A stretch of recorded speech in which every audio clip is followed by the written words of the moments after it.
where I told you that as an African American man living in the state of Arizona here in the western part of the United States, I'd grown up here, I lived here, so thinking like a Western man, I would quote Socrates and Aristotle and Plato and Shakespeare and all of those Western thought leaders, and I thought I was doing something.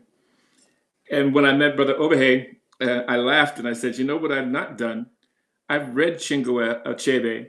I know, Nelson Mandela's story. I don't quote them.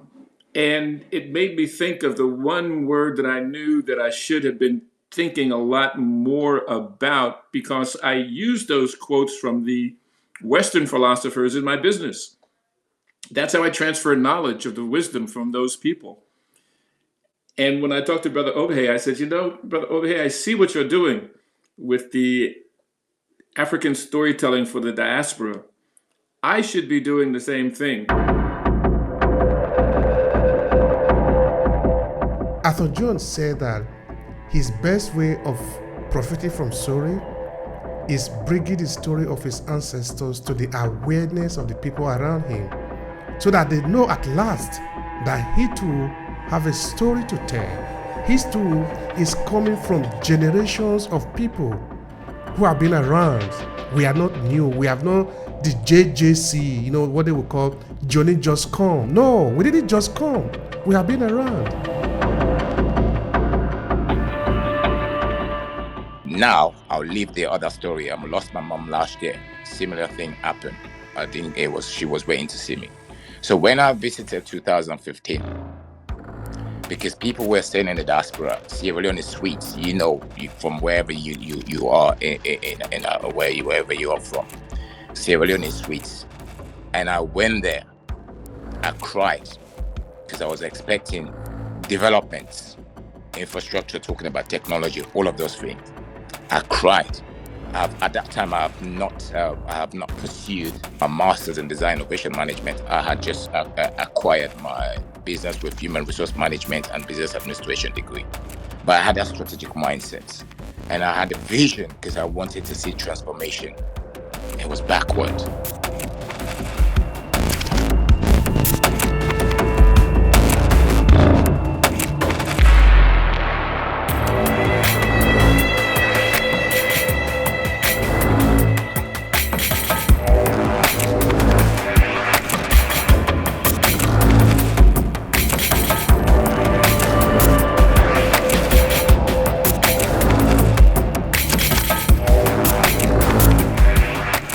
Hello and thank you for checking out this video. I'm Obehi Ewanfo, the host of the African Diaspora Storytelling Series. Every 2 weeks we meet up on LinkedIn to talk about different ways we can leverage the power of storytelling as people of African descent. Now this is it. We are uniting the millions of Africans in the diaspora through the power of our story. It does sound like what you are interested in. Make sure to subscribe to this channel and share this video with your friends who might need it. Now, back to today's conversation. From this point on, I want to believe that you already know what we are doing here, that you probably would have heard us talk about storytelling before. And you would have understand that we are talking about diaspora and what is diaspora story. Or maybe you even have your own story or know how to tell story. Now, from that point on, what happened? What do you do with the story that you are telling? How do you profit from it? That is the most important thing here. I think that should be even the key word here. Just now, I was sort of refreshing my head about the term itself, profit. What does that even mean, profit? You see, so I was saying something to the effect that profit refers to the financial gain or benefit obtained from a business or investment activity after deducting all associated costs, expenses, and taxes. Now, let's look at it this way, that is a storytelling. Of course, all the expenses, all the costs might have to do with all you have to do before the story itself is ready. And you cannot sell that to the people. But how do you do that? Because it means that you're going to have a product now that people can buy. Okay, yes, people can also come to the stage and speak, and they will pay you for that. In fact, they make a lot of money from that. They call public speaking. That is actually one of the way. There are a lot of ways to be able to make money. Tell a story.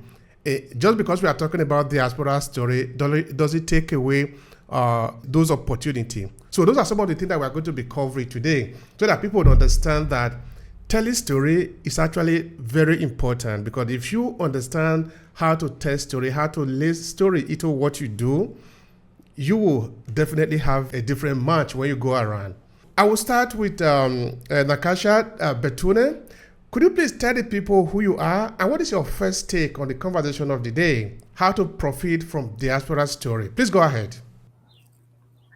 Great day, everyone from all over the world. My name is Nakaja, and my first take on it is the how to well storytelling is really impactful, but what makes it impactful is your ability to share with other people, and there's different mechanisms to try to profit from it. I think what I've been delving into is book writing. So I'm an author. That's one way to storytell and get my stories out there to young people and to older people. But also you can create classes, which is what Obehi has done. I've also have started that podcasting, trying to do a lot of things with getting advertisements in your podcast you can make income from, but also like it goes into like other minute details as well. So I talk about financial empowerment. So I'm teaching people how to make money, and how I do that is because I'm in the financial industry. And so that's another way, the power of storytelling and connecting other skill sets you may have in other industries to help people.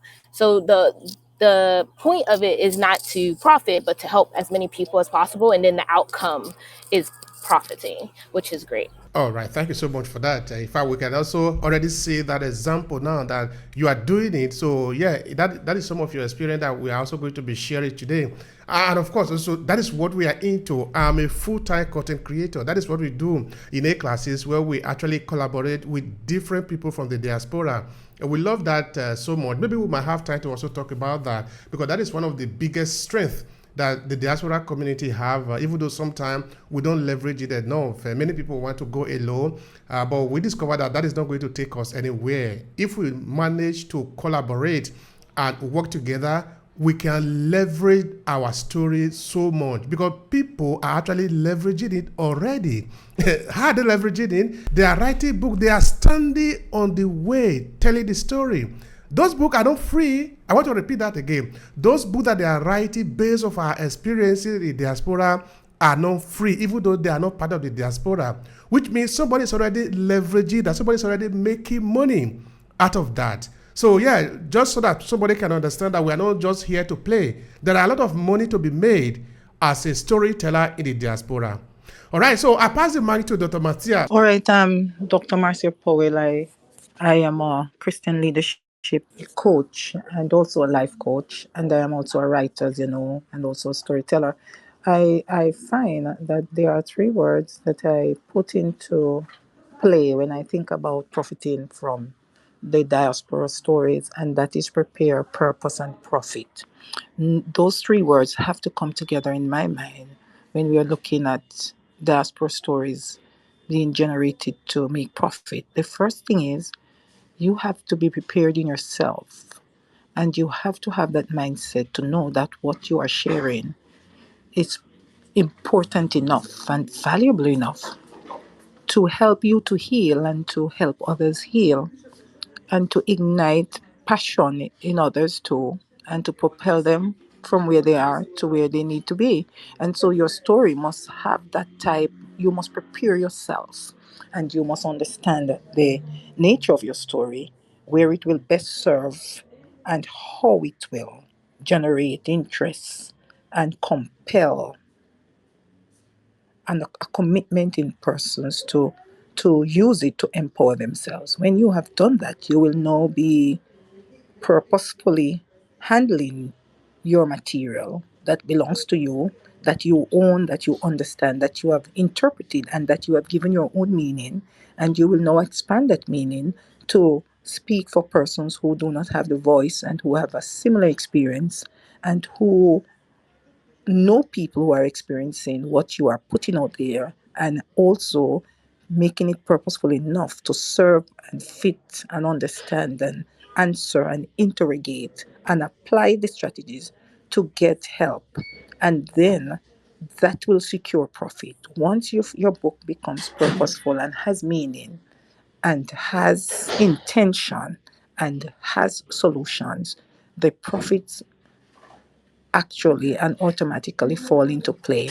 Now, I am saying you must now be able to manipulate your profits to serve your purpose and to also prepare you for what you want to do with your profits. And so it is a handle that keeps going back. You prepare, you purpose it, and then you profit. And when you profit, you must make your profit become purposeful enough to continue expanding and to continue preparing you to meet the needs for those who are coming behind as you begin to understand the issues that you are placing out there and you begin to heal and turn inward and is now able to expand it more outward. All right. Thank you so much, Dr. Matsia. That is really hitting the nail on the head, and I think it is very important that we understand that we need to be ready. We need to be prepared, because I often say that the before we can leverage the power that we have, we first of all need to master it. Because if you don't master the power that you have, there is no way you can leverage it, because leverage comes after mastering.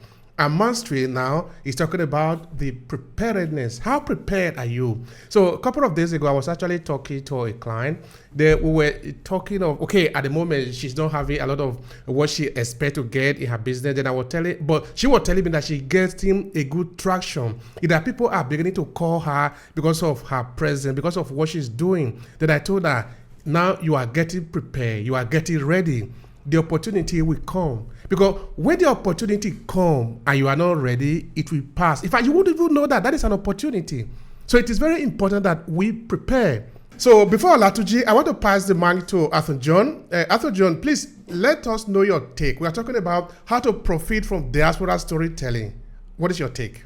My take is pretty straightforward, Obehi. I think it really comes from an early conversation that you and I had, where I told you that as an African American man living in the state of Arizona here in the western part of the United States, I'd grown up here, I lived here, so thinking like a Western man, I would quote Socrates and Aristotle and Plato and Shakespeare and all of those Western thought leaders, and I thought I was doing something.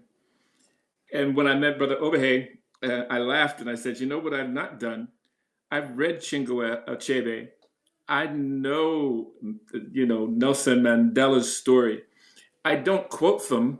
And it made me think of the one word that I knew that I should have been thinking a lot more about, because I use those quotes from the Western philosophers in my business. That's how I transfer knowledge of the wisdom from those people.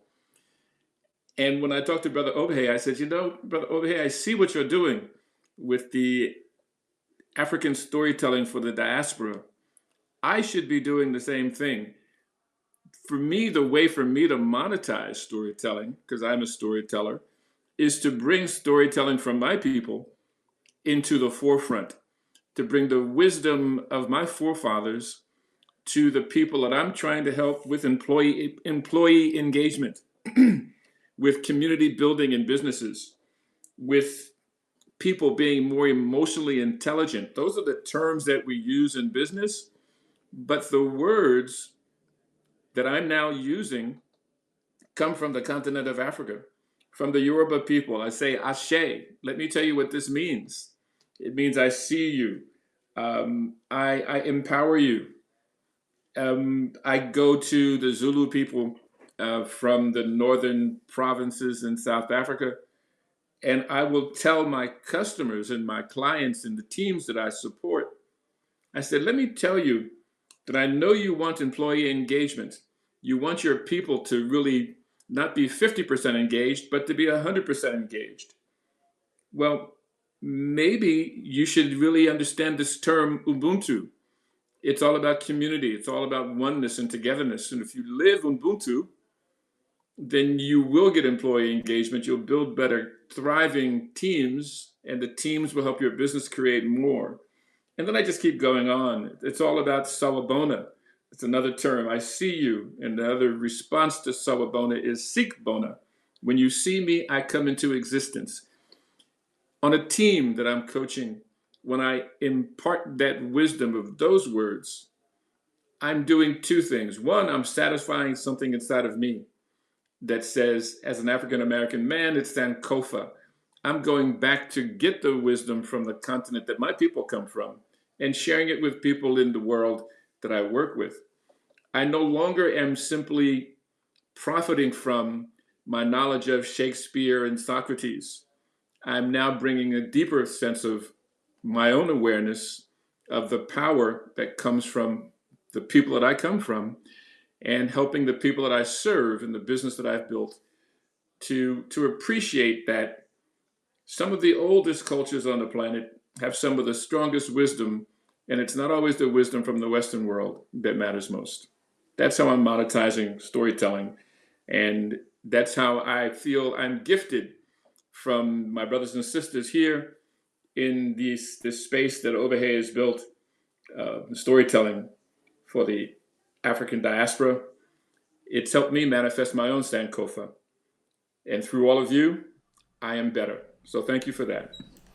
Thank you so much, brother. This is the point. That is the benefit actually that we get at the end of the day, that we are happier, we are better. Because understanding that we are here for each other, that we can leverage each other's experiences and what we know, it makes us richer, it makes us happier. That is what storytelling also is about, to empower us. I just finished a 4-part episode with a professor in the US. And sometimes we did more than 2 hours in the conversation, from storytelling to spirituality to African belief system to IT in Africa. Is really a bomb. It's really very, very fantastic. So yeah, storytelling helps us to be able to stand out in the crowd. It helps us to be able to maintain who we are, and it helps us to be able to earn more.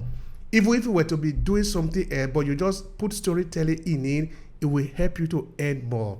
So there are different ways that storytelling can actually be very valuable for us. But we should never, never ignore the fact that it is us that we should be putting out there. Like Arthur John said, that I want to say the story of my ancestors, the story of my people, where they are coming from. I also can quote them. I also can reference them in what I'm doing. Of course, that might not be the conventional wisdom around the people that you are dealing with. But now you are going to create a curiosity. They're going to ask you, but who was that? You see, in the conversation I'm just referring to, this interview that I did with a professor in the US, when we come to prayer, because at the point, because I said we did spirituality also, when, for example, I spend a lot of time in the Roman Catholic Church, during the prayer, you say, oh, St. Peter, pray for me. St. Andrew, pray for me. St. Michael, pray for me. St. Gabriel, pray for me. Then at the end of the day, you realize that there was nobody that looked like you in all these people that you made mention of. Which means nobody like you is actually a saint. And the professor I was interviewing said, if you put this as a question of money, if this were a bank, it means you are taking your money and putting it somewhere. So tomorrow, don't complain that you don't have money. I believe we understand what that means. So I pass the mic to Olatuji. Olatuji, please go ahead and share with us. The conversation is how to profit from diaspora storytelling. What is your take? All right, beautiful. It's good to be home. It's been a while away from here. Thank you so much, Mr. Obehi. Thank you so much, and I say special appreciation to, my brothers and sisters up here. Thank you so much. It's really interesting to be here. When Mr. Obehi talked about the word profit, I just remembered that I once used the word profit in one of my trainings. That was I think that was 2018. I was talking about profitable. All right. It was a business meeting, so identifying, needs for profitable business. So, and I opened up the word profitable. All right. And you will see in the word profitable, you see pro, you see fit, and you see table. All right, pro, you see fit and you see table. Don't mind me in case you're just meeting me for the first time. I am, a spiritual etymologist, and by that, I've got an unusual spiritual inclination to the root of words. So I see words differently and I make sense out of them. All right. So when we talk about, profiting from diaspora storytelling, it's just simple. All right. We all our stories are sweet, and our ability to be able to make people desire to have it, is what makes it profitable. When people begin to desire to have it, there was a time that what you are paying for used to be for free, but immediately demand increased, and we didn't want people to feel bad that, hey, you gave that person, you didn't give me. So we now had to put a price tag that, okay, anybody that will now get it now would know that they are intentional about getting it. So they came out of the crowd to come for it.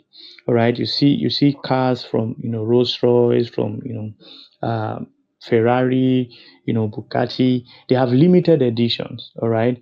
They don't produce in thousands, just few copies that even before they are produced, they are already bought. So it's very important to note that all of these things are just models of the things that happen with our story. So we have the same story, but one will be profitable than the other. And how is it going to be profitable? It's going to be as profitable as the teller, and that's very important. And it becomes very interesting when you are the one making profit from your own story, because you'll be able to tell it more, and you're able to also extend it more. All right. So profit table. Let me just talk about that as I will yield my mic. Pro, that's professional, right? And fit is fit, and table is table. So when I want to look at profitable, I see profit. There is profit on the table. On this table of storytelling, there is a lot of profit on it. All right. And what is profit? Is professionally fit for increase. All right, that's profit is professionally fit for increase. So your increase is going to be dependent to the level, directly proportional to your level of professionalism about what you're doing, what you have got on your table, and that's very important. So it's good to be here. Everything we do basically is about storytelling. We have just chosen different ways to tell our stories, and found different people who understand our story the way we want to tell them. So it's a pleasure to have us here again today. Please, stay with us and enjoy a lot of story that will be profitable to you and even our world. Thank you. Thank you so much for that, Olatoji. That's very interesting. I usually like your twist on it, no? Your twist on the words. It makes it even more interesting. Thank you so much for that. I appreciate that. I really do. All right, we do have two guests that are joining us. We are happy that you have something to say about the conversation of today. Of course, you should, because we're talking about the dollar now. The money is important at the end of the day. We are talking, we are sharing story, but how do we profit from that thing, that ability to tell the story? So everybody should have a saying there. I will start with Bukari. Please go ahead and share with us. Thank you very much. Good afternoon from the UK and good day to you. Thank you. Let me just say this. As you, Obehi, you mentioned about spirituality, and the speaker just talk about spirituality. Just want to declare this. For me to be here to speak, it was not by accident, not coincidence, but by the intent of the spirituality of God within me. And that's the power of divinity. There's a book that I will publish on that. And when you get to know me, I write a lot. So I wasn't aware about this event.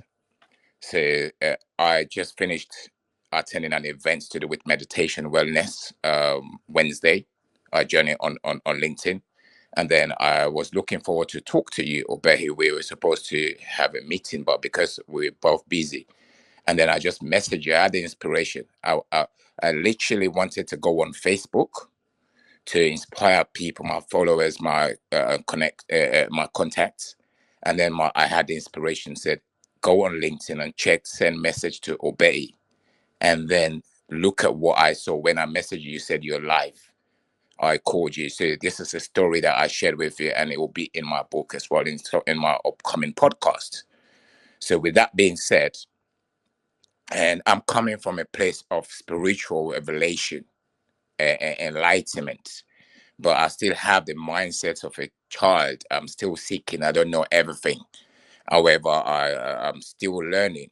So, talking about this event, it means a lot to my heart, close to my heart, and it's part of the vision I pursue, part of the social entrepreneurship I pursue. So, the other gentleman spoke about how he's using lessons learned from philosophers, Arthur Jones, and I listened to that.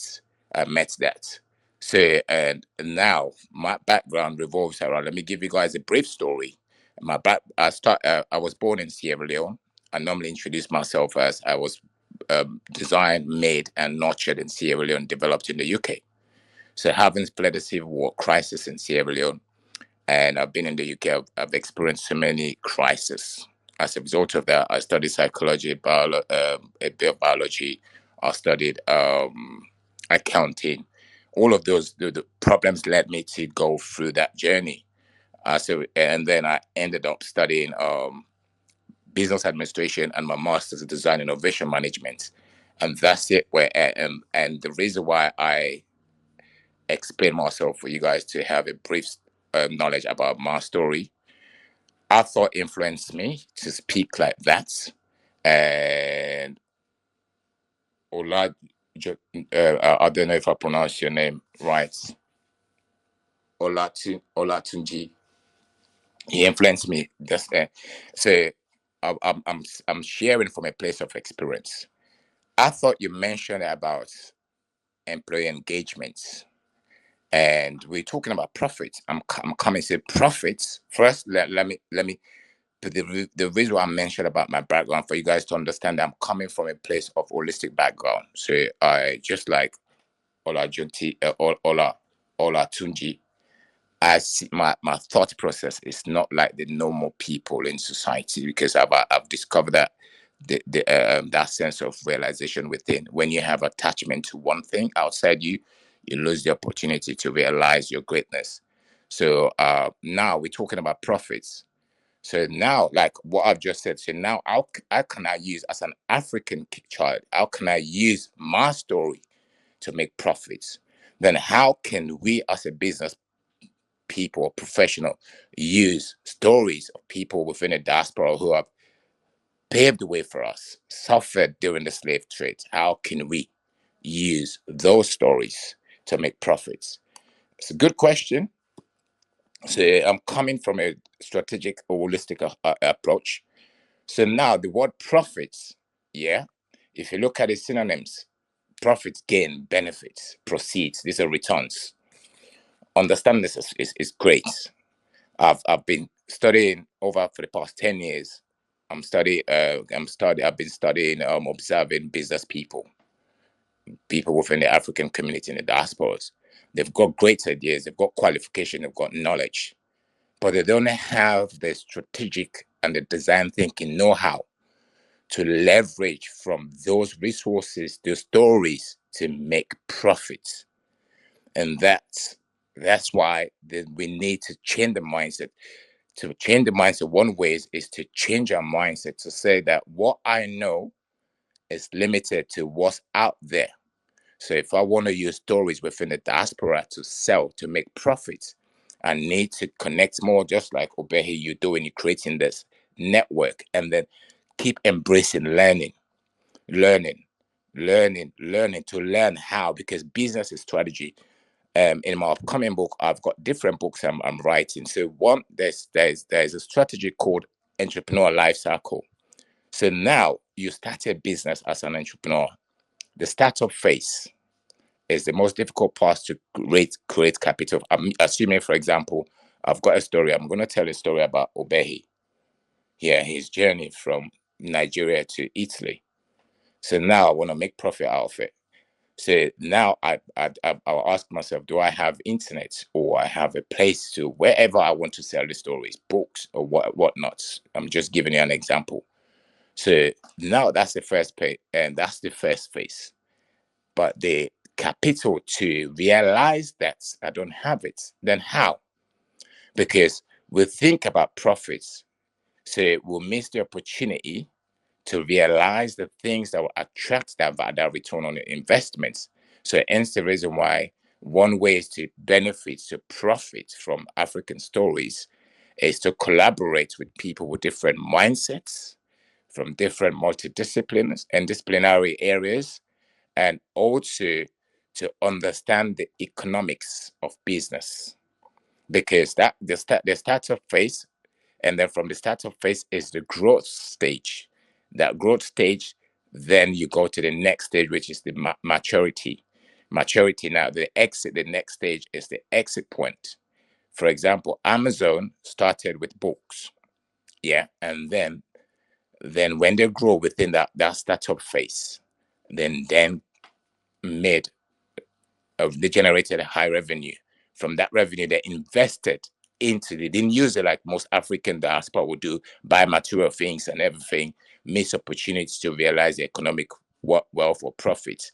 So they invested everything into the business, and then they expand their markets from their American market, Europe and around. We call it market development, and that's the growth stage. And so the startup phase is the doing, and then the growth stage is the management, business management, and the maturity, that's diversification. Now they're making profits, and the exit now if they want to sell, or the other stage could be like IPO, initial offering.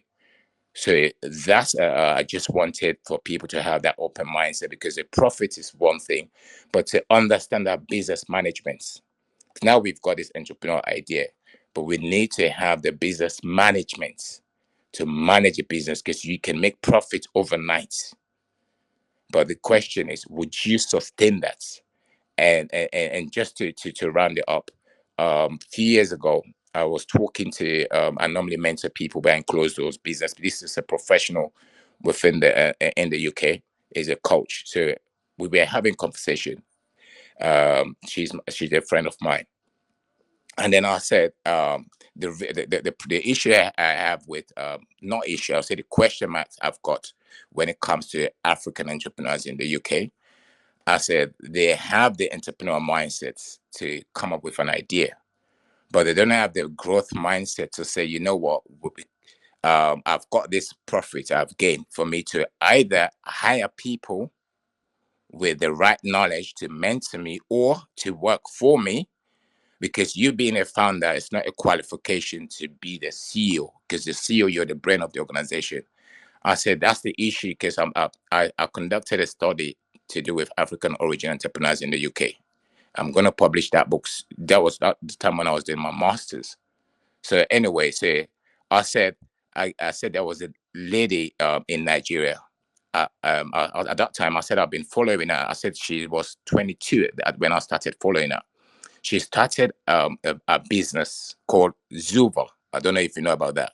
Young lady, Zuva, in Nigeria.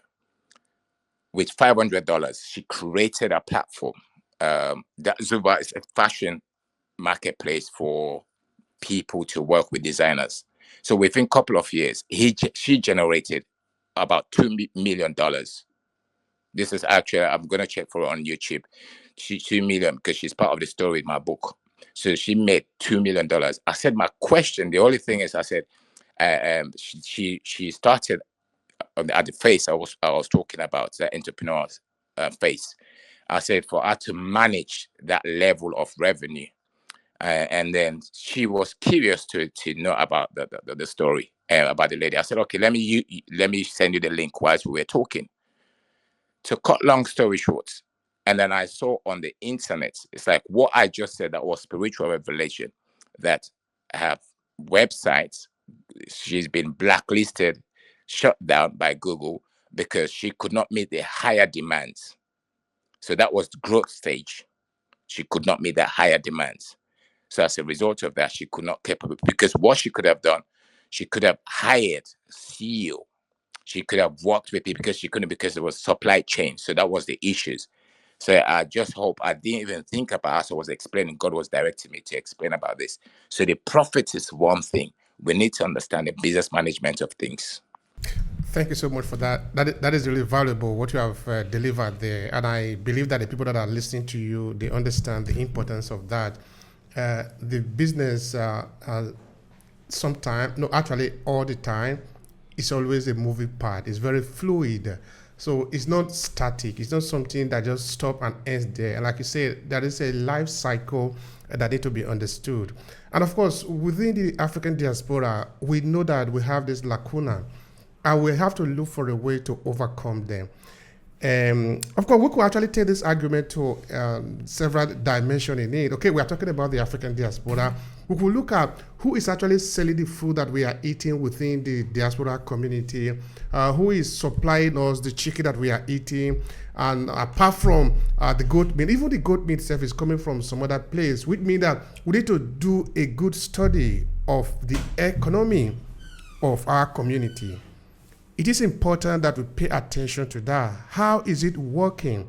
And in conversation with a number of them. So yeah, I really like your take on that, dear Bukari. That is really very interesting. It's something that we need to look into because business is not about emotion. There are a lot of things that goes into that.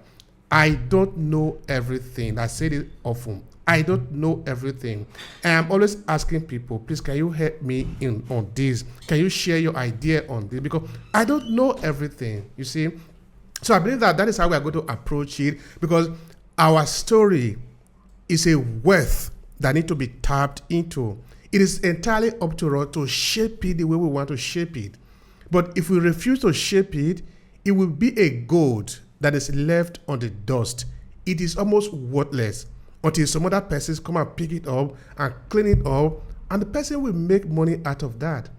So just because we have story doesn't mean that that story is worth something. It depends on what we do with that story. And we are here in the diaspora. We can take our story plus the story of other people that are around us, which in this case, for example, you are an African living in a Western society. That is a leverage for you. It means you are more powerful than even the West because you know what the Westerner know, an average Westerner know, and you also know what an average African know. If you put the two together, you are a jet. But you won't see it from the point of opportunity than seeing it from the point of lack. Because it is true that you also lack something.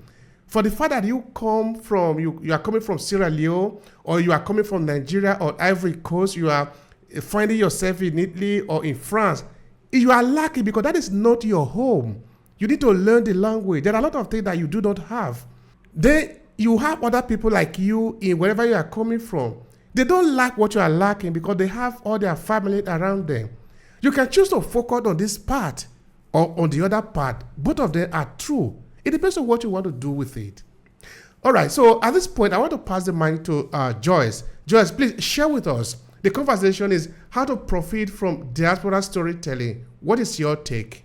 Well, hi everybody.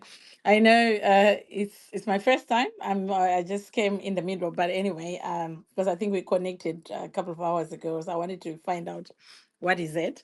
So anyway, it's quite interesting hearing from all the speakers. It's really, really quite profound, and for me, it's spiritual. It's about taking the kingdom with violence, and violence shall take it by force. That's my belief. Yeah, is a is I believe in as a child of God that we are here on earth to take territories. Wherever you go, you are blessed. We despise where we are coming from to say, "Who am I, a girl from Zimbabwe, and what can I do in UK?" All the years that I've been, it's by grace. It's just we came here to be profitable in the kingdom. I call it kingdom business, my business, because I'm profiting to what God is giving me, the gift to advance in everything, just to grab it. It said you shall take it by force. Ideas, innovation, even if I'm of a different color, but I'm outstanding because I know who I am. I know how profitable and value I have earthly and heavenly. So for me, like the other last speaker was talking, wow, it was so impressive, the way you were really resonating with, uh, don't despise in yourself. Profitable, you really disintegrated the word profit. What is profits and what is on the table? And so I find with my journey in this diaspora, it took time. It's like a mustard seed. It took time to be where I am today because it was every step had its own thorns, had its own difficulties for those 20 years. But now, looking back, it takes time to build a thing and to master in a foreign land, to be profitable and to be recognized that there's something about this person. It's because of the value that you have already, you've been given, and the innovation and taking opportunities and to grab it because somebody will grab it. So for me, with my journey of walks of life, I took the opportunity of what I've been studying, what I've been working, and I took that opportunity and I ran with it. Now it's on my own business because it's an idea, it's an opportunity that has been opened, but nobody had that niche of doing what I'm doing. So I believe we are here to be profitable. Yeah, everybody's got his own gift and their journey, and you know that we're given the guidance to make profits where they say there's no profits, and especially in COVID times, whereby people of different color they made profits because they were innovative. They could see the gaps in between, whereby people who thinks, oh, we got all this knowledge, they couldn't do it. But so many people, they really get that opportunity and run with it. So for me, I know that my value and potential are not determined by my surroundings, but it's by my perseverance, resilience, and the grace of God. And I will still stay true to myself and keep pushing forward with determination and faith, obviously with God's help, to navigate all the difficult things that you can imagine, and it has to be fulfilled. So we we can break the barriers, we can break the gates of iron, so to be profitable in where we are. So don't despise where we are. So it's really, really important. I don't know if I make sense. I'm just commenting on what I've been picking and what I went through. You make a lot of sense, Joyce. You make a lot of sense. Thank you so much for that. I think the term value that you use there resonate, and it should resonate with a lot of people.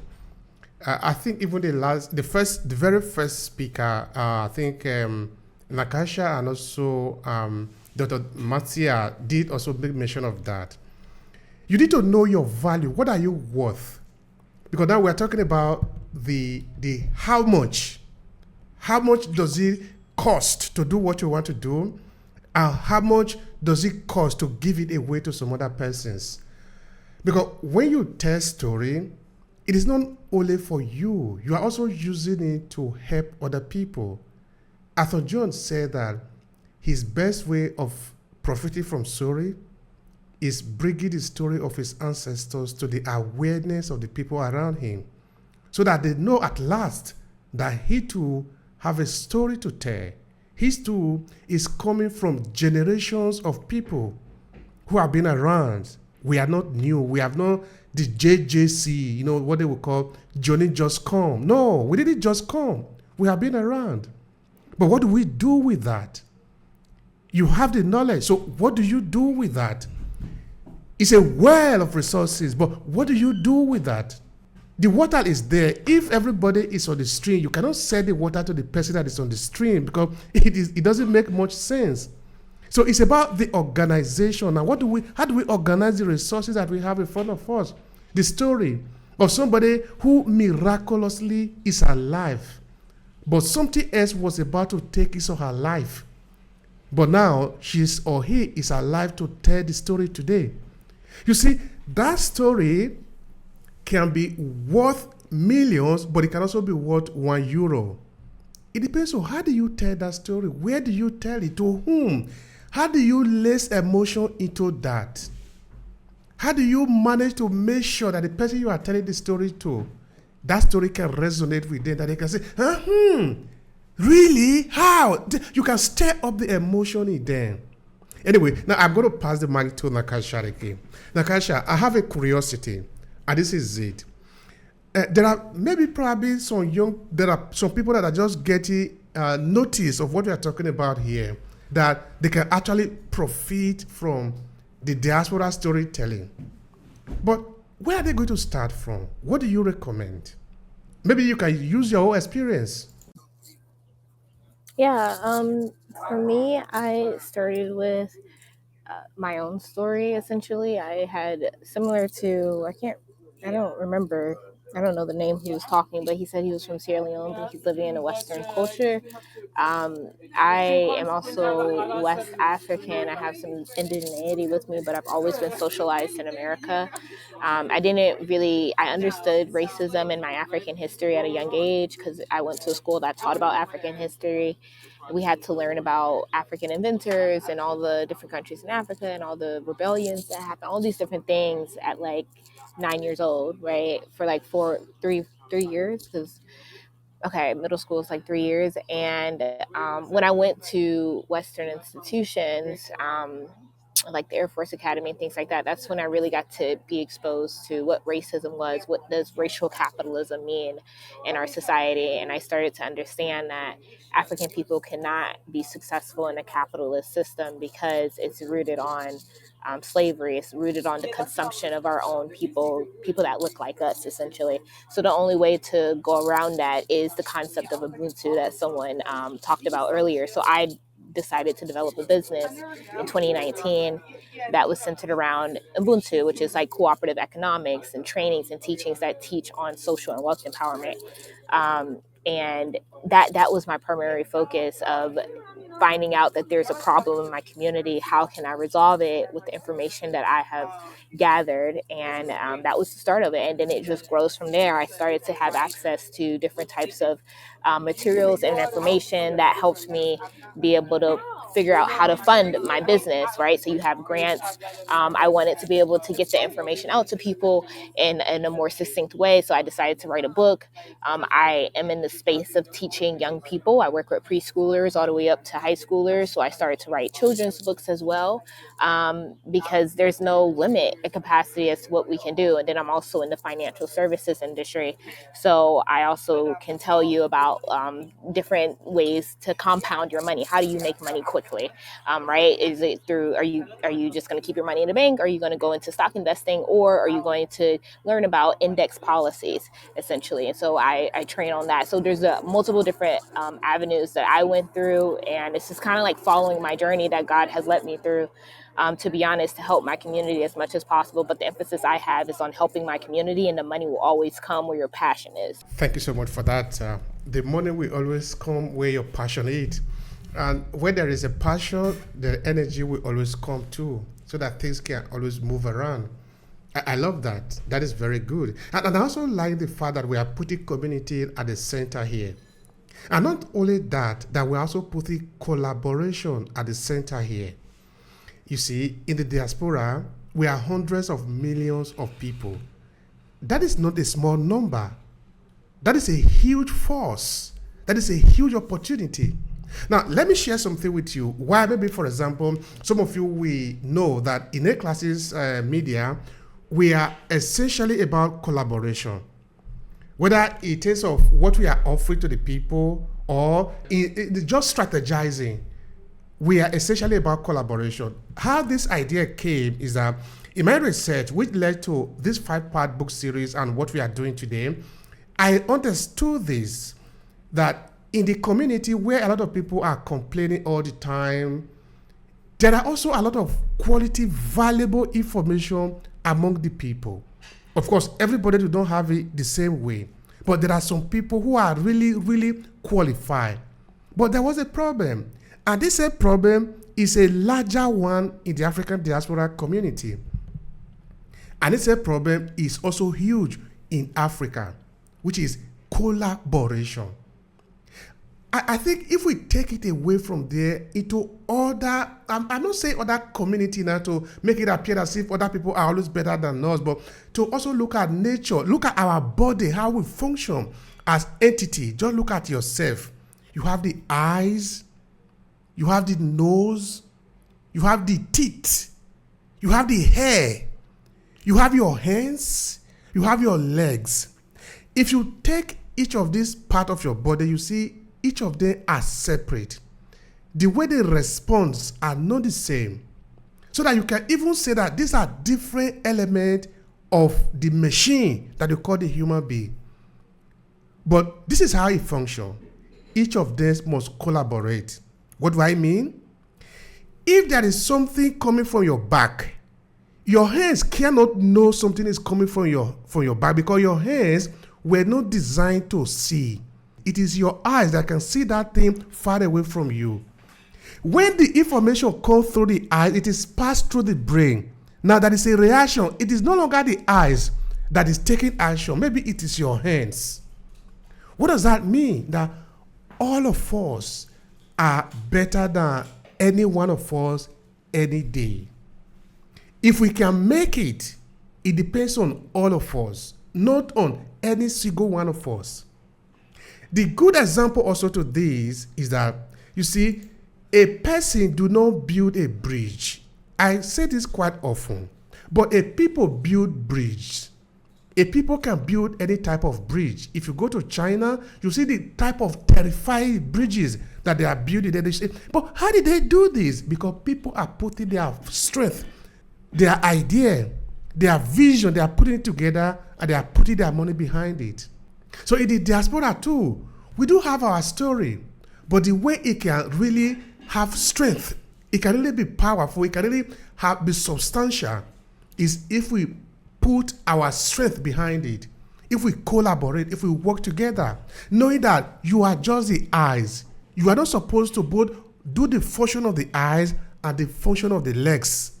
You need legs, but even if you have legs and eyes, you still need hands. Each of us is part of us. We need to collaborate, then we can go places. So at that point, I need to pass it to Athan John. Athan John, we can look at this one like a strategy. What do you see are some of the best strategies for us to better profit from our story as diaspora? I think that's a great question. And I look at it this way. It's an inside-out game. Inside out. Inside out means that we have our own personal stories. And I believe the stories we tell ourselves become ourselves. So tell ourselves better stories about ourselves. And when we do that, we stand taller. We stand more firmly in who we are. And it's really just a different way of getting to what in the professional business world we call emotional intelligence, which is self-awareness. Self-awareness is nothing other than knowing your story, knowing where you come from, knowing your history, knowing the legacy of the family that spawned you, right? When you know those things and the people or places and experiences that have shaped you, that goes into the equation that is self-awareness. When you know the people and places and experiences that have shaped you, you are much firmly more connected to your values, your virtues, your beliefs, the principles that guide you, the North Star that helps you make decisions. When you've done all that work, that's how you become profitable. Because if you're not standing firm and confident in the place that you are, it's hard for you to guide somebody in your business and help them accomplish more. So use your stories to understand your story, to be more firmly who you are, to understand more confidently the stock that you come from and the power that that pours into you, and know the source material for your virtues, your values, your beliefs, your principles, the rituals and habits Some come from nature, some come from nurture, but take stock of them all, and you will profit from them. Thank you so much for that. Thank you. I appreciate that. Those are really highly valuable. Bokare, I will have a question for you, but just be a little bit patient now. I see Tendai. Tendai, I don't know if I pronounced the name correctly. Please share with us. But Bokare and also Nakasha, I will ask both of you questions related to infrastructure or how to better leverage African diaspora storytelling on the level of infrastructure. So both of you get ready for that. So yeah, Tendai, please go ahead and share with us. Thank you, Obey. Can you guys hear me? I can hear you. Yeah, we can hear you. Fantastic. My voice is a little bit low. I'm suffering from a terrible cold, but I'll try to.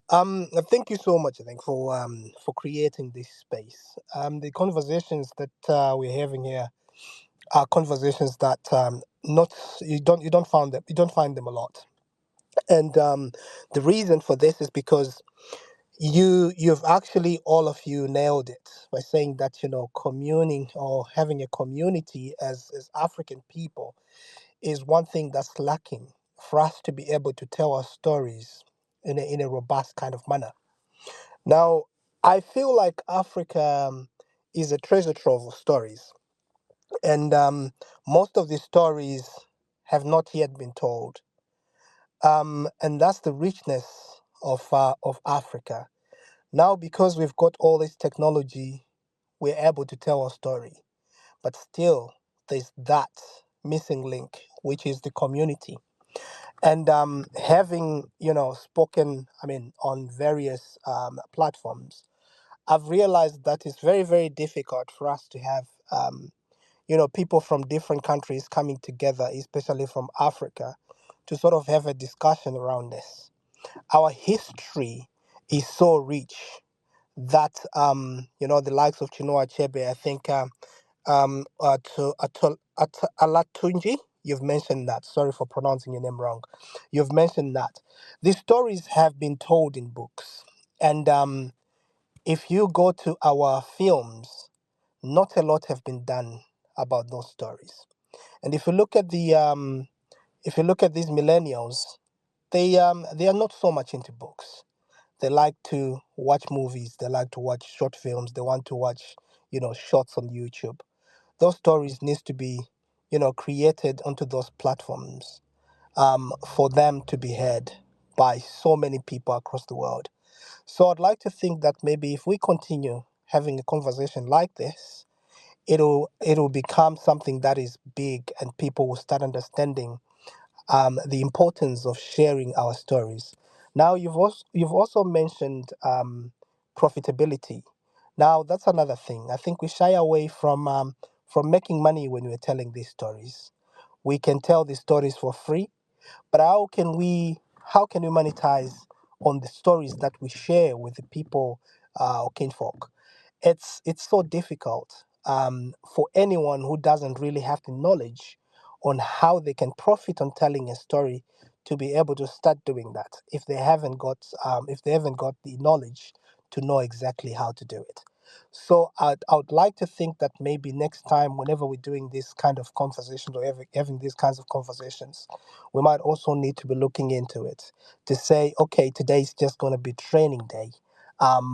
People would tell, will say whatever type of, whatever level of storytelling they are at, and what they're lacking, and then we can help each other in trying to sort of finding ways to sort of monetize this. So I think yeah, you're onto something big here.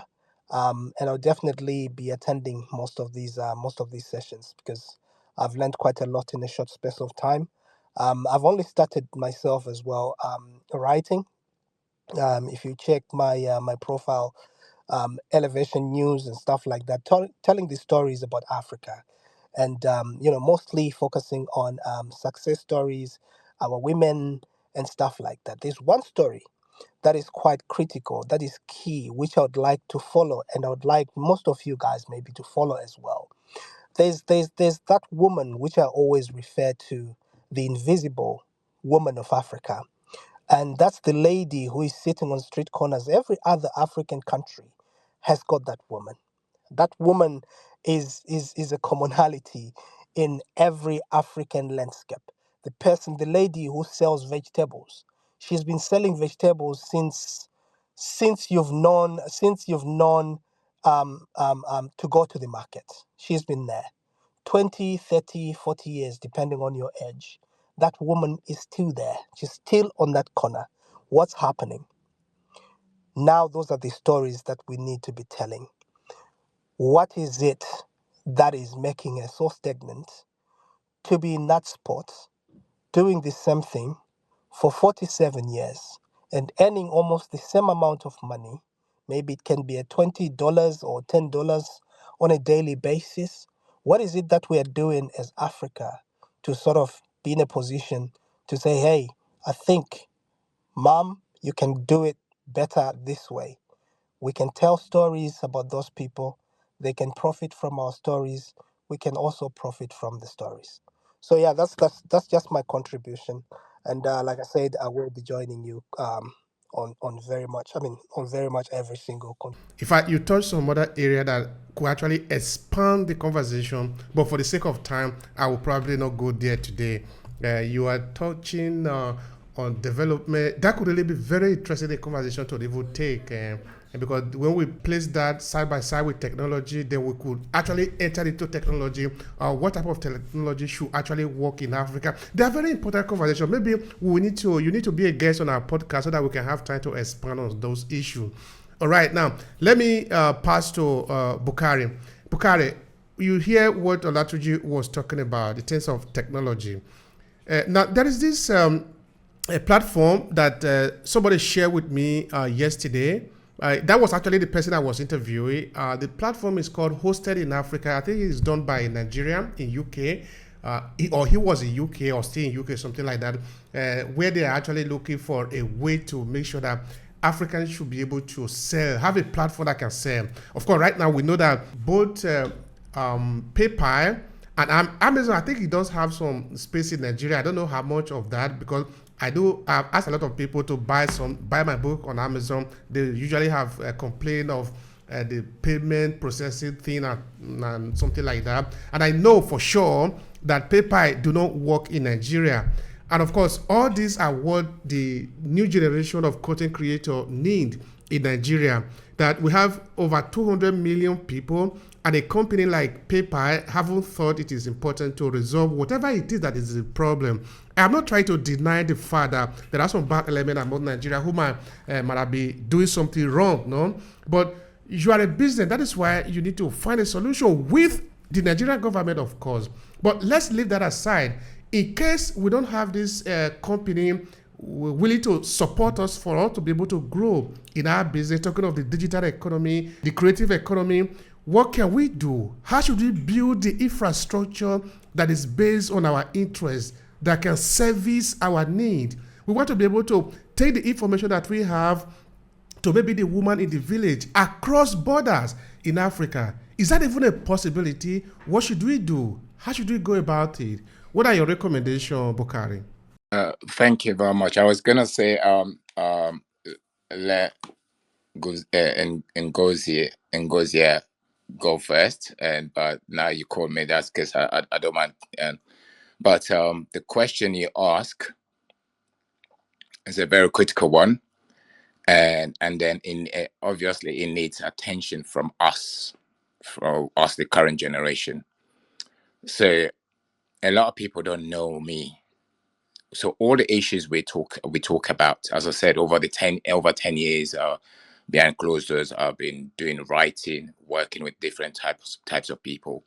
So I don't want to share much about some of the things I'm working on, because I'm into creating films, book stories, telling stories, using the African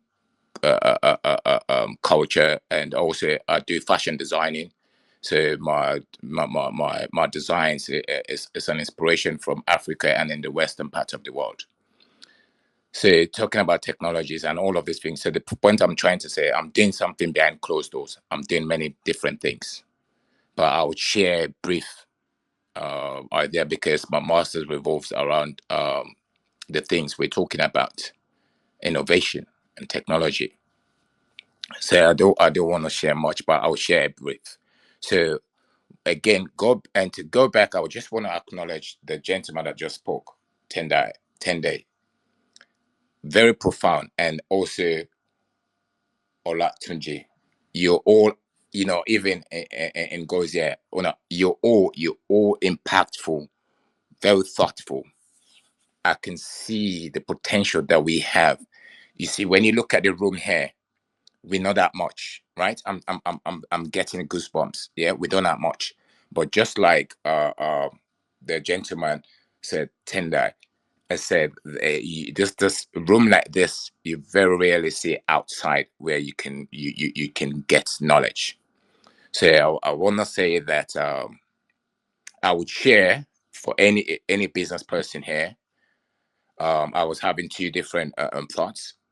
Who want to have an hour or 2 hour session with me about idea generation to leverage whatever idea they have. These are, I do training things, and I'm open. They can contact me. So about innovation, because one way in terms of profits, and I'm gonna answer the question about the technology. We have to combine strategic thinking and design thinking. In 2017, I conducted a research. This is not. This is actual spiritual revelation. I'm getting emotion. I conducted a research based on these issues we are talking about, and this I've got evidence. I did my master at Loughborough University Scholarship, University London, and I'm currently mentoring a master student every Monday. So my research, when I went to Sierra Leone in 2015. Imagine a young boy left Sierra Leone during the Civil War with trauma, with depression and everything. I used to be stressed and everything. And then I've been in the UK. 2014, I decided that I am going to see my family after 14 years to celebrate with my especially my father, who bought a land. They said it would not build a house, but do whatever it takes to educate us. That's one of the reasons why I am the person I am today. So long story short, so I didn't have the opportunity because of the Ebola crisis. So towards the end of 5 months, I invested money because I said I want to become a fashion designer. I want to have my own brand. So I would not take a loan. I will save money. So I started storing, getting stuff, different items, buying stuff, second-hand items. Some I was getting them for free. I was doing 2 jobs. And then I shipped 40 towards the end of the Ebola crisis. So 3 months left for me to travel. So I had 40-foot container worth of items. And then I called my dad. My dad, 3 days before, I was about to travel to see my brother in Holland. And then my dad said to me that he was crying, he wanted to see me. I said, Dad, I'm coming. You will see me soon. I said 3 months, because the reason why I don't want to go, because if I travel now, because many people traveling from the UK or abroad going to Sierra Leone, they apparently, so someone will say, oh, they're using them, whatever. They're contracting the Ebola crisis. So I said it's best for me to be here and then to be alive than to be sorry. I said, but I'll see you guys soon. Now that the situation is getting less, I've got 3 months. I booked my tickets. Long story short, 3 days. The last word I remember, I said that I love you. I can't wait to see you and share, celebrate, share my certificate with you for you to see and then celebrate. And then 3 days, I received a phone call that my dad passed away. That was a lesson learned. So the last word I remember, I love you, Dad. I can't wait to see you. So now I'll leave the other story. I lost my mom last year. Similar thing happened. I think she was waiting to see me. So when I visited 2015, because people were saying in the diaspora, Sierra Leone is sweet. From wherever you are wherever you are from, Sierra Leone is sweet. And I went there. I cried because I was expecting developments, infrastructure, talking about technology, all of those things. I cried. Now I've at that time I have not pursued my master's in design innovation management. I had just acquired my business with human resource management and business administration degree, but I had a strategic mindset and I had a vision because I wanted to see transformation. It was backward. So, and then one of the things I experienced that got me, it was that technology, the phone. Now it's actually run by Orange. I think it was run by an Indian man. The reason why I'm sharing this, and it relates to the question. So I was spending a lot of money to use my phone. So there was a challenge, that was a problem. Because for you to realize profit in the marketplace, you need to identify problem, what we call in the field of design, and product solution fit.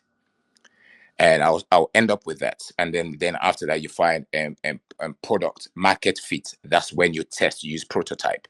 And the next thing is the business model that would realize the profit. Because if you have a product that is viable, whether story, for example, a viable product, but if you don't have the business model to actually capitalize on that, I don't care how much money you generate, but if the revenue generated does not equate to the cost incurred, that's a lost business. You're not profit. You're not making profits. So this is why you need a strategic and design thinking. Then I'll get to that. So I was having problem with this phone, with the phone communication. I was spending quite a lot of money. So I saw that people are experiencing pain in terms of telecommunication technology is backward, and they not even have 2Gs. So and when I came back that year I came, the very day I came, I had issue with a family member who rented his flats to me, and he was jealous, and then someone I lodged there, family member, was living with me. So long story short, they made me homeless. So I was meant to travel back. Me and my brother started business in Sierra Leone. My brother lost over £50,000, 50,000 euros on that business. So I determined to do business in Sierra Leone to create transformational change. So because of that homelessness situation, but that it was a blessing in disguise. So I could not go because I said I need to resolve my. I was meant to return back 3 years and 3 months. I said no, I need to focus on to have my own and to get a place. Long story short, and then I didn't go. So the truck business, my brother and I established, and my container business, some of the money I lost. So and then 2016. I decided to pursue a master's course in design innovation management. So fast forward, and then my dissertation, I chose a topic to do with our technological challenges going through, because I saw that it's affecting Sierra Leone, and not only Sierra Leone, Africa. So I wanted to make change within my community. And then having given the opportunity to present to lecturers, the people that they don't look like us, you know what they said to me? Sierra Leone is not a safe place, so they won't approve my dissertation. So, okay, that was very emotional for me.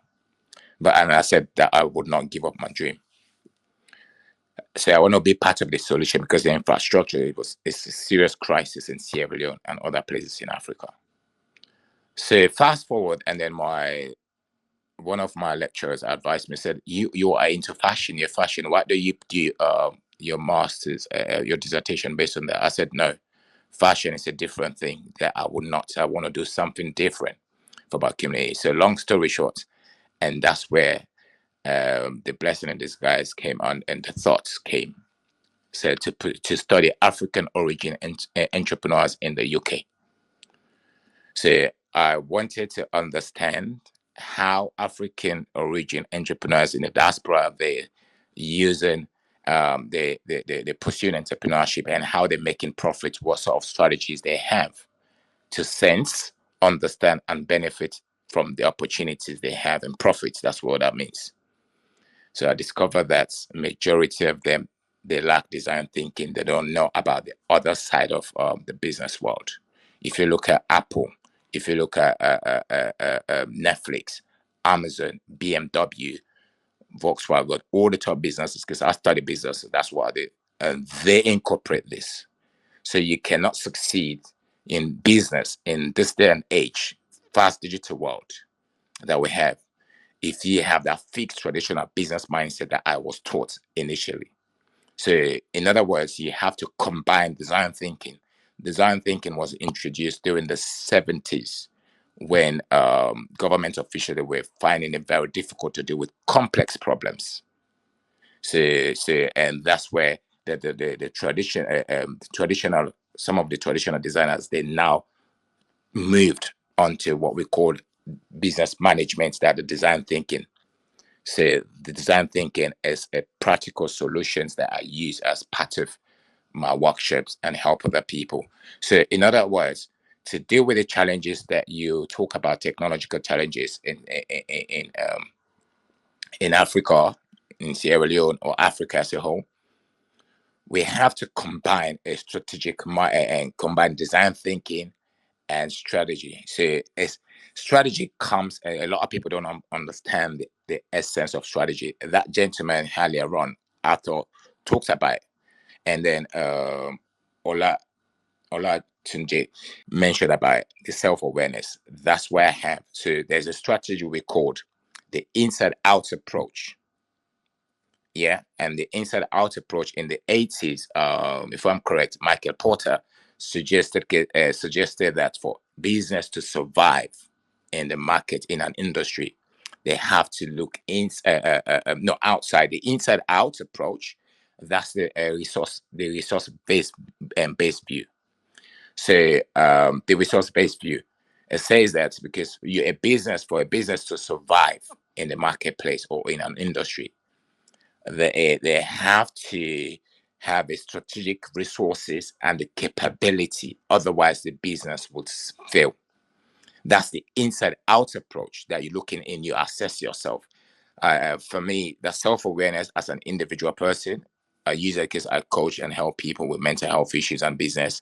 So, as a business, as an African community, we need to look inside. So, what resources do we have?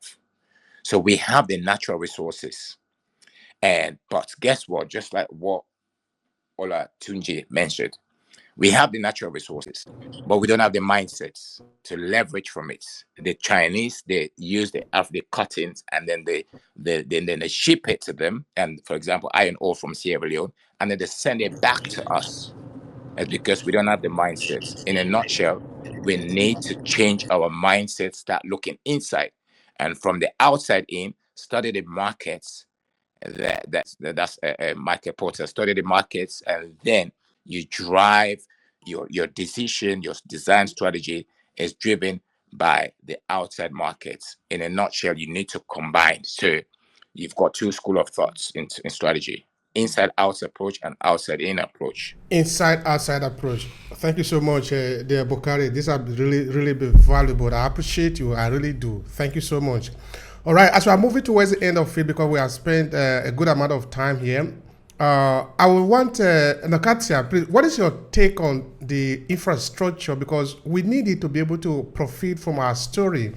Yeah, with the like of Google, okay, we don't necessarily need to create Google or Amazon, but of course we do need to be able to have a kind of trusted paidway gateway system, marketplaces that can be our, no, that can be our property that we can use for our community, or at least the one that favor us.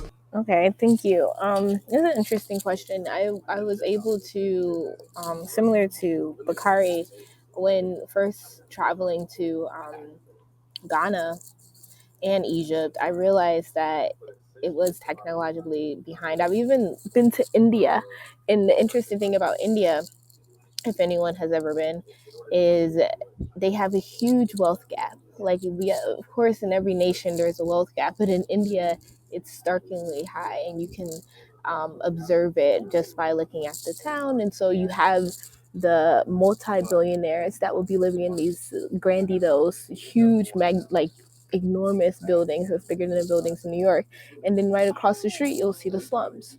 and that's in 2024. Wait, was I there in 2020? I think it was late 2023, 2024. No, it's 2024. No, I'm sorry. It was early. My dates, everything is just jumbled up. But when was it? Last year during this time, like in June of 2023, excuse me. And so I think it's a really interesting thing to look at India, because they had the United Nations conference event for something, some type of like global equity, or some type of weird thing that they were trying to push. But India is the most starkly example of like injustice and wealth gaps, right, and technological um disadvantage. And so the person that was the multi-billionaire that I had seen, I'm forgetting his name, but he basically had helped create their telecommunication systems. So every everyone that was paying the money to have access to internet, the money was going to him, and you know, and in that general vicinity. Um, and so I think when we think about those things, and we see that sense of the problems on an international scale, not just nation to nation or country to country, because a lot of times like people in America only like to think about what's going on in America, but these things are all interconnected. We can start wanting to see that there is a huge problem in infrastructure on a global scale, not even just within the African culture, but also simultaneously there is that issue, telecommunications, in Africa as well. And I did an article talking about the sub cables that are going around the continent of Africa, and the people who are trying to have access to it are people like Mark Zuckerberg and Amazon and all these different big people who want access to that data, because data is powerful. And once people have ownership of that data, it's like a new wave of slavery. Essentially, it's like a new wave of racial capitalism, but it's with data. And so if we're not controlling our data, someone else is, and they're going to be profiting off of it. So it is really, really important to get into that space, and we need more architects, social engineers, technological engineers to help create those spaces. But that just means that we have to utilize different tech less, right? Like we can't be saying that we want to create a space where there's like some type of PayPal for African people, built by Africans, but we're still using PayPal. So there definitely has to be like some type of local movement, and then that starts with the financing of it, the economics. And so there's some people who I'm in groups where people are creating hedge funds or creating collaborative accounts, and so they can fund local projects where they're supporting back into their local community, people they didn't know that are building. And that's what that looks like, making those partnerships and connecting with each other and building trust, because you're going to have to invest money, and so you have to build that trust with each other, but then also making sure you guys are holding each other accountable. And we don't have the proper infrastructures, um, as Western society, white society has. So we really have to build from a grassroots level, and it takes like these types of conversations, connecting with each other and learning about what are we doing all over the world for us to pour back in. Goes back to that concept of Ubuntu. Thank you so much, Nakasha. That is really important. I Yeah. Go on, Dr. Matsia. Yeah, go on. What is your Obi, take? Yeah. I think I want something to what was just said, because I am in total agreement. Because in building infrastructure, we sometimes want to start from the impossible. And what I want to put in is that in building community infrastructure, especially in disadvantaged rural areas, we want to look at creating a communication network that comes from building a community of practice where each one reach one. And so there are many persons with creativity and skill sets, and no matter how difficult or how disadvantaged the stage is, everyone tries to have a phone, and everyone tries to be data connected. Well, most persons. Those who are really unable to have second-hand ways in which they have access to communicate through telecommunications, because that's where the world is going. We cannot miss that. So in the infrastructure that we create, we must include skill sets and training, because those who have the skills but do not have the finances or the resources or the network that is possible must have spaces created for them to share their ideas and their innovations, and to see how they can exchange what they know and what they can do to have a partnership and a collaboration that put these things in place. When we talk about building infrastructure, we must take ownership of what we already have. And what we already have that everybody else has is a brain, our hands, and our feet. Now, we must create the innovative ways to sell our products and use what we have until we can get what we want. I'm going to give you an example. Some time ago, I was in California very recently, and I needed to access something from a library. When I entered the library, I was asked to do some signing, and when I was finished signing, I tapped the name of the book that I wanted into a screen that was on screen, and here comes into my face a reel, a video trailer of the book that I wanted to read. So even if I was not interested, because it is on screen, it is visual and it is auditory, and there is movement and there is emphasis, and there are keywords that are coming out in this video trailer. I and an introduction of other books. I was now able to be told the other books, the other literature that would other persons find as an advantage to that book. No, I am saying where I went was I couldn't find that library on the, it could not be typed into any GPS because it was not on the map, but it was a visual library in California that persons were using because they had no other choice. What am I saying? Reels are out there. You can use your phone, you can do things to make reels. Train persons how to do that without charging so that the persons in that community will get information to use. Create community boards and platforms where if it is only two of those equipment that can go there, and there are only so much and so many people that can actually operate it and keep it consistent and visible and accessible to persons, then start from there. I remember some time ago when I was teaching my PhD students in that were doing areas of innovative ways of bringing across information in post COVID, that I had to use an example of a particular place in Indonesia where a gentleman got a computer, and it's one of those that he would now use the flat screen, and he placed it on a billboard in his community, and he parked his vehicle at distance. And here come these boys who never knew of the flat screen, were never exposed to computers, a very disadvantaged area with no running water and no electricity and so on. But he equipped it, and he wanted to run a little test, a little experiment for his project.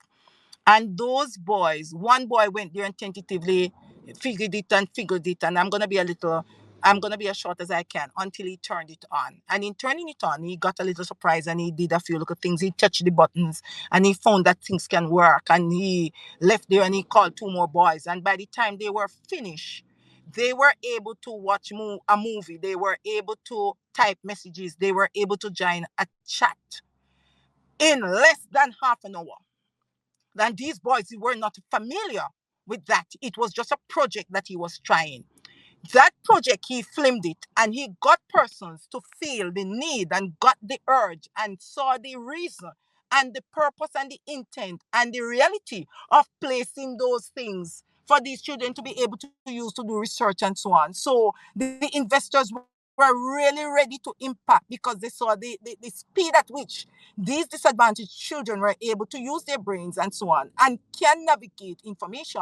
We have to look at in building the infrastructure, build skill sets, train people, and use what we have to manipulate what we want to achieve, and find the persons who are willing enough to believe enough, to attempt enough, to invest enough based on the evidence enough to make the change, because innovation and change and profits really start with a belief, the inside out that book Korea, I'm sorry if I called your name incorrectly, mention is that the will to want to make it happen, the desire to push for it to happen, and the innovative and creativeness to not compare what we should have to make it happen, but how we can manipulate what we have in our hands to ensure that it happens.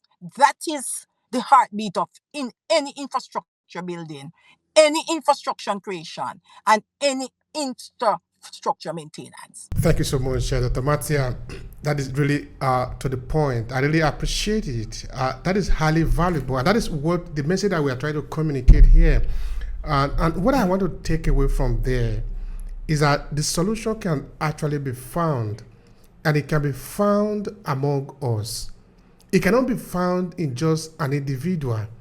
Now, take a look at the story that you shared now, for example, of those children coming out. They have not been taught about it. But somehow they managed to find a solution. And I want to believe, yeah, I've heard of that story before too, that it wasn't just one child. All of them are working together. Their mind is synchronized. The solution will come. This is like what I was saying before, that no one can build a bridge. But we as a people can build any type of bridge that we want. But we first need to believe that we can do this. In our project, aclasses.org, if you go there, you see that we are on a continuous search for people. Because we want to do something. But this thing that we want to do, we as a people, few of us might not be able to do all of that because we need a lot of things. You know, Bukade, you said some powerful things. Of course, we're going to have to, after this conversation, of course, we do have a conversation that we will not be able to do here, but we will do that. These keys are important, and these keys that we need are already in our community. I want to repeat that again. The knowledge that we need to move from point A to point B, having this infrastructure established, developed, and run by us, those knowledge are already in our community as African diaspora, even among African too. So it's not that we don't have the knowledge, but how do we organize that knowledge? I think that is where the question really is. And of course, because of time today, we will not be able to go any longer. But I really want us to come back again because every 14 days we are here talking about this storytelling, how to use it for ourselves. The knowledge is already available. So we don't need to go to the moon to harvest those knowledge. It's available for us. But how do we collaborate? Collaborate. In A classes, we're only looking for people. Please come and join us. We have a project that we are currently wooing at the moment. We are working with some university professor. The project is about Diaspora Connect. What we need to do with that is to connect resources in the West, connect it to African businesses. And the intention that we have is to be able to drive in millions and if not billions of dollars to African businesses. Because of what use are we here if we cannot make that bridge? We need to make the connection between businesses in Africa and also businesses in the West, because there are a lot of businesses in the West that want to make the connection. But we are from Africa. We have our brothers and sisters that have businesses in Africa that need money. Can we make the bridge? Can we create this connection? That is what we are working on. We're already working with different people to see how this can be effective. Again, this is not a job for one person. But if all of us are working together, we will find a solution. So, Olatuji, you are the last to speak here. Please say one thing to conclude the conversation. What would be your final thought here? Then we'll close. Oh, thank you so much. I really appreciate everyone. This is, very important, and it's emotional for me, right? And I like the point when Dr. Marcia talks about, not starting from impossible places when we talk about building infrastructure, right? There's when you say infrastructure, that's, it's like you hear about intra, right? Intra and inter. There is an internal structure that we have always lacked, in this part of the world. And that structure starts with data collection. Nikasia was talking about that, and this is absolutely true. Pythagoras said everything is made of numbers. Everything is made of numbers. But the people who are going to be masters of the numbers are the ones who took record of the numbers. All our stories, because they are not recorded, we do not see the sequence of how beautiful they can become. As simple as it is, you see, when we begin to take record, just for instance now, right? I finished. Please don't mind my dog. It's sensing a stranger in the compound. So, I finished a program just for last month. The whole of the month of February, and each day of the program, I recorded each day of the program. Nothing less than 30 minutes per session. It's vision challenge for visionaries that are going somewhere. Now, I have a lot of recordings like that, and sometimes I look at them, and the way they inspire me, I look at the future and I smile, because these things are enough to create value anywhere in the world.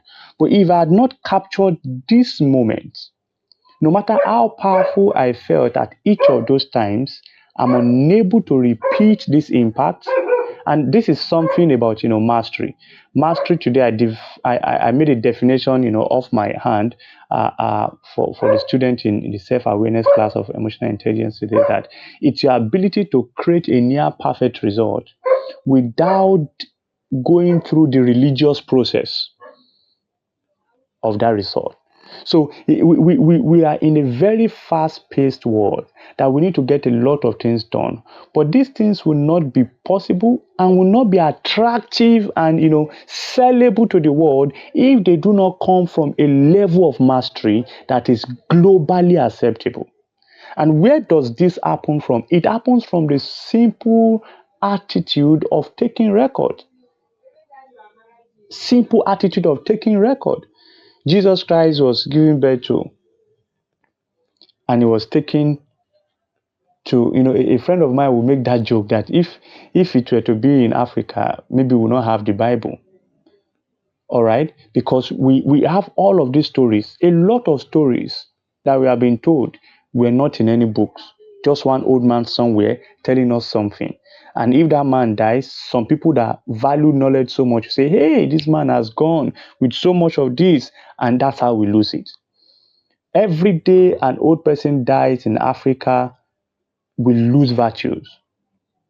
And today, people are even seeing the old people now as witches and wizards. So they don't even go close enough to be able to get these virtues. And because of that, we are being impoverished by the day for the departure of these people. Old books can always help us to remain relevant in time. Old people will not always be here. So our record keeping, we need to make it interesting. We need to be innovative about it.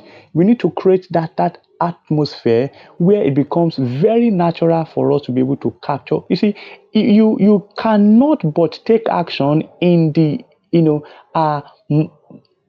how will I put it now? In the multitude of record, in the multitude of numbers staring at you because you have taken record, you will not be able to avoid taking action. And because you have them in multitude, you will be able to take actions that have got patterns, understandable, that somebody else can come and learn easily and replicate. You see, it happens to us for the first time as inspiration. It is expected of us to create principles from it that even though we do not feel the way we felt the first time, we can repeat the result. That's the impact of record keeping. We need to be able to bring this thing. This is the fundamental of the infrastructure. Everything, I did engineering in my first degree. Everything, we call it machine language, is 0 and 1. Everything is made of numbers. No matter how gigantic the structure is, it can be reduced to 0 and 1. 0 and 1. So where are they coming from? They are coming from our little action of taking record to start with. So the big infrastructure, why we are here today is because of some 0 and 1 behind the scene, making this platform look beautiful enough, making it possible for you to hear my voice. Records were kept. and structures are being built with those records. So we need this thing. This is very important. It should not be a crime for you. We have written a lot of books from Africa, but yet it's still painful that in the distraction of wanting profit, people are not truly in these things that they write. And because of that, we are unable to genuinely bring out things that would help us and sustain us for the future.